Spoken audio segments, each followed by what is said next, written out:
E aqui no estado do Piauí, o governador Rafael Fonteles, pensando também em 2026, está tendo, um desafio. Dialogar com os partidos políticos para colocar a estratégia do governo na formação de chapas na disputa eleitoral do ano que vem. MDB e PSD já foram ouvidos. E desse encontro saiu definições sobre candidatos eventuais ao Senado e até a formação de chapas, poucas chapas, para os cargos proporcionais. Existe a expectativa de outros partidos da base de que haja um diálogo com o governador. Entre esses partidos, o Solidariedade, que não concorda, a princípio, com a formação das grandes chapas. Nós estamos aqui no estúdio com o presidente do Solidariedade, deputado Evaldo Gomes, para falar a respeito desse assunto. Deputado, boa tarde, seja bem-vindo. Boa tarde, Joelson, boa tarde, Tássio, boa tarde, Lívia. Bom, sempre um prazer estar aqui contigo. Prazer é todo nosso. Deputado, o Solidariedade, o PDT vive a expectativa de um diálogo com o governador também para definir essa situação. O Solidariedade, presidido pelo senhor, também quer conversar a respeito disso. Qual é a estratégia do Solidariedade e em que ponto ela se confronta com aquilo que foi discutido com o MDB e PSD? Olha, a tese que nós defendemos, Joelson, é que não precisa ter essa pressa, essa agonia toda. A eleição só se dará no ano de 2026. Antigamente, quando se tratava de eleição, falava muito que só teria as definições quando caíam as máscaras depois do carnaval. Só que o carnaval já estão se debatendo no mês de fevereiro, até muito antes do carnaval, de 2 carnaval da eleição. Quer dizer, é algo muito confuso. Não tenho nenhuma pressa para dialogar com o governador nesse momento, para tratar de partidos ou de estratégia eleitoral, até mesmo porque nós temos que deixar o governador à vontade para governar o Piauí.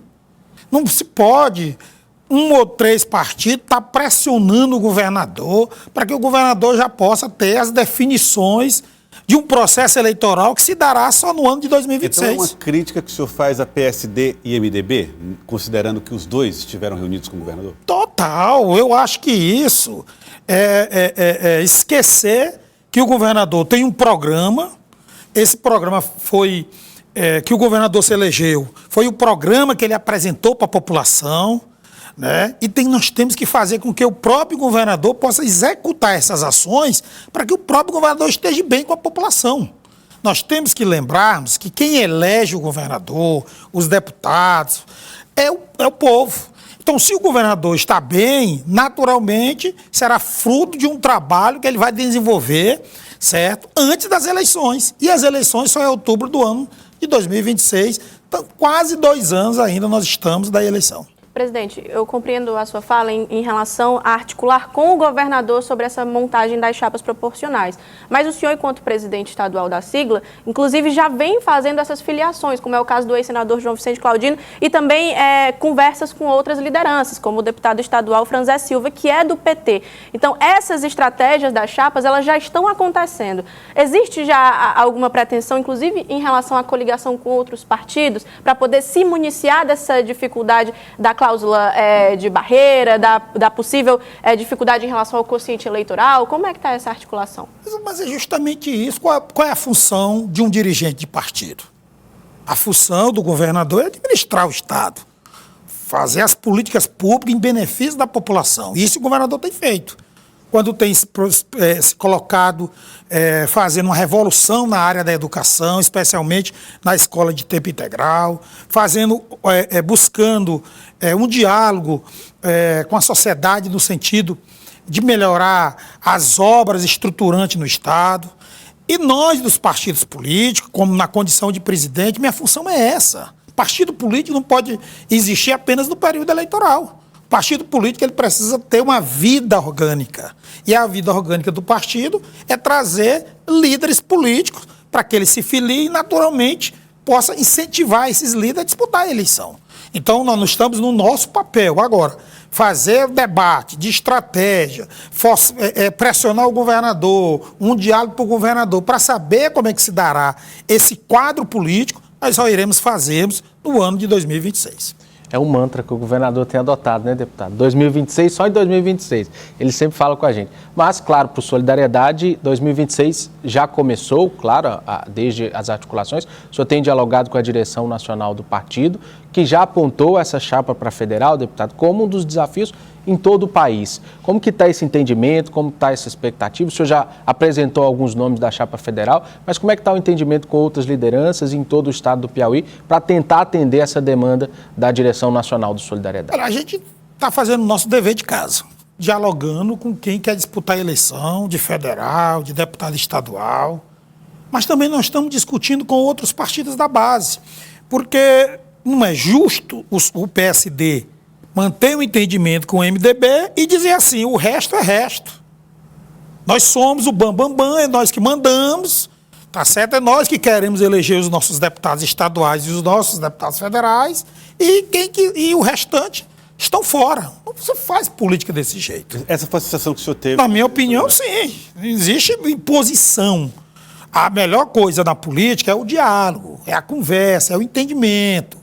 É a tranquilidade, é a paciência. Agora, não dá para o MDB querer pressionar o governador, tá certo? Para poder fazer uma imposição ao governador, certo? É esquecer que dentro da base do governo tem o PDT, do Enzo Samuel, que quer disputar uma eleição, quer ser candidato a deputado estadual. É esquecer que tem o Podemos, o republicano do Jadiel, PSB. o Solidariedade, enfim.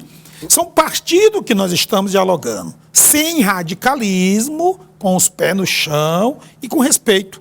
E eu vejo que essa postura do PSD e do MDB é uma postura antidemocrática. Parece até que o MDB e o PSD estão na época da ditadura, que só existia 2 partidos. Ou você escolhia a Arena para disputar, ou você escolhia o MDB. Chegou a falar até na possibilidade de nomes como o do senhor e de Enzo Samuel se filiarem em um dos partidos, PT, MDB ou PSD.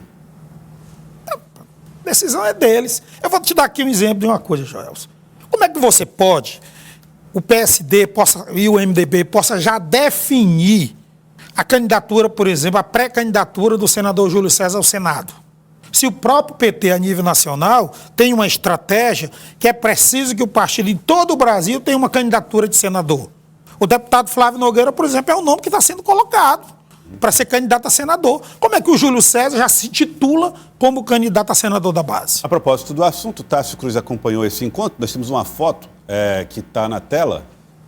Até aí, essa foto é a foto de representantes do Partido dos Trabalhadores que se encontraram para definir uma posição do partido, um encontro para apontar um caminho do partido para as eleições de 2026.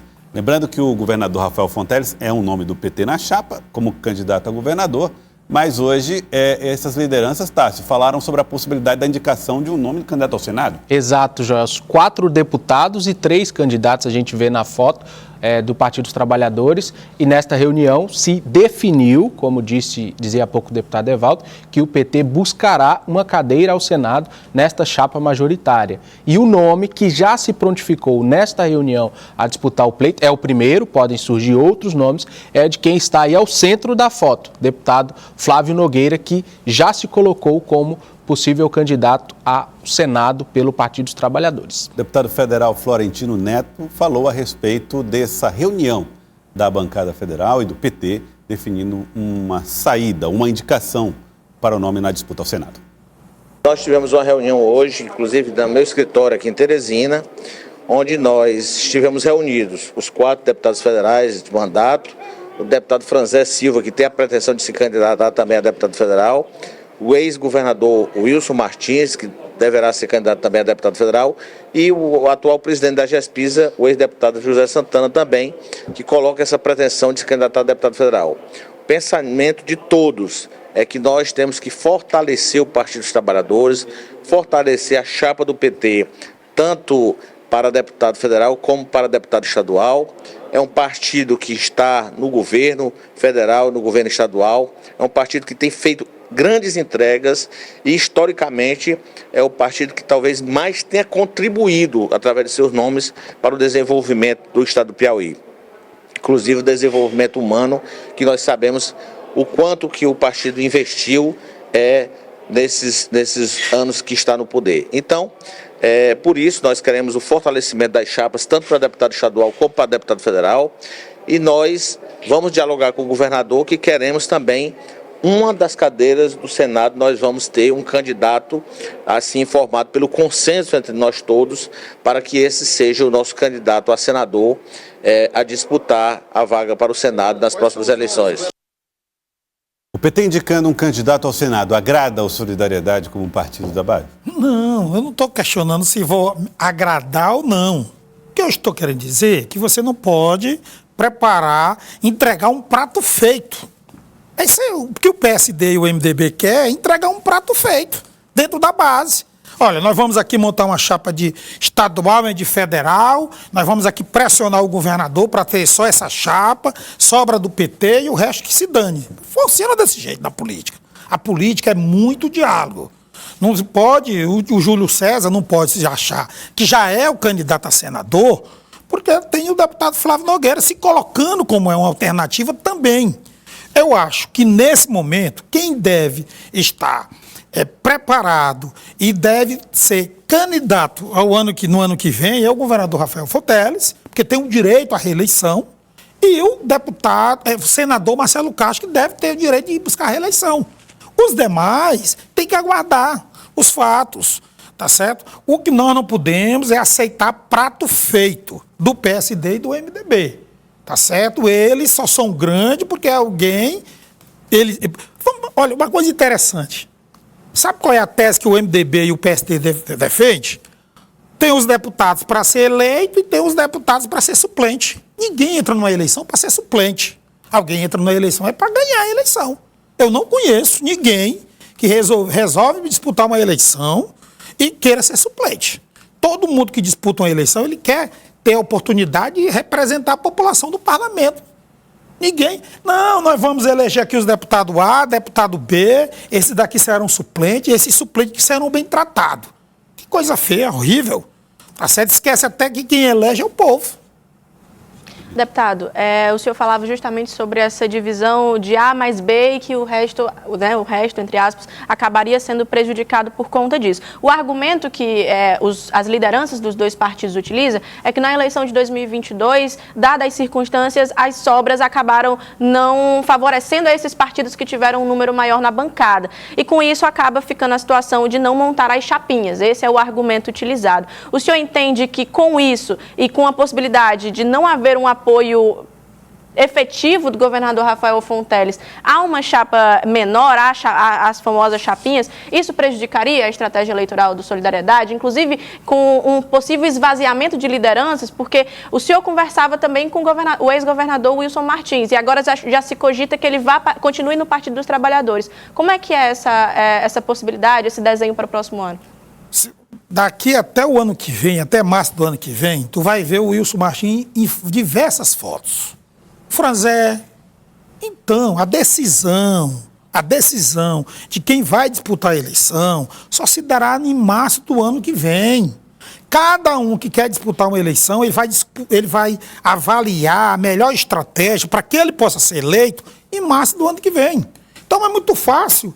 O Wilson Martins hoje está numa foto com o PT, mas daqui a pouco ele pode estar numa foto com o PSD e o MDB. Isso não quer dizer que ele já tem uma decisão fechada, até mesmo porque a decisão de quem vai disputar a eleição só se dará em março do ano que vem. Qualquer debate, qualquer decisão de hoje não valerá em nada para o ano do mês de março do ano que vem. Deputado, cada presidente de partido apresenta um critério próprio. Marcelo Castro tem um, Júlio César tem um, de como deve ser montada essa base. Para o senhor, qual critério deveria ser levado em conta ao respeitar o tamanho de Solidariedade, a força do partido, do PDT e dos outros? Qual critério o senhor acha que deveria ser o principal definido para o ano que vem? Olha, eu até acho que fica inviável uma chapa formada, uma chapa do Podemos, uma chapa do Republicanos, uma do Solidariedade, uma do PDT. Eu acho que é possível, sim, da mesma forma que o PSD junta-se com o MDB numa estratégia para eleger deputados estaduais e federais, esses 4 partidos também podem estar juntos. Esse diálogo já começou? Já há muito tempo. Há muito tempo. Então, esses 4 partidos podem ser uma alternativa para alguém da base que não queira disputar no MDB, que não queira disputar no PSD ou no PT. Então, esses 4 partidos teriam que se unir, né? O PSD não fez uma junção com o MDB, por que esses 4 partidos, 2 deles não podem também fazer uma junção? Como eu bem disse no início, é esquecer que nós estamos numa democracia onde permite a organização política partidária, onde há necessidade de você respeitar as posições políticas, ideológicas de cada um, não sem imposição. É como eu disse, nós não estamos mais na ditadura militar. O momento agora é de fortalecer mais ainda a democracia. O bipartidarismo se acabou na época da ditadura militar, quando só tinha 2 partidos, a Arena e o MDB. Hoje é um momento muito complexo, onde só se resolverá esses detalhes e só montará uma estratégia no momento certo, quando haver muito diálogo com essa base do governador Rafael Fonteles. Eu quero agradecer a presença do senhor, deputado Evaldo Gomes, presidente do Solidariedade. Obrigado pela presença no Jornal do Povo. Agradeço. Muito obrigado.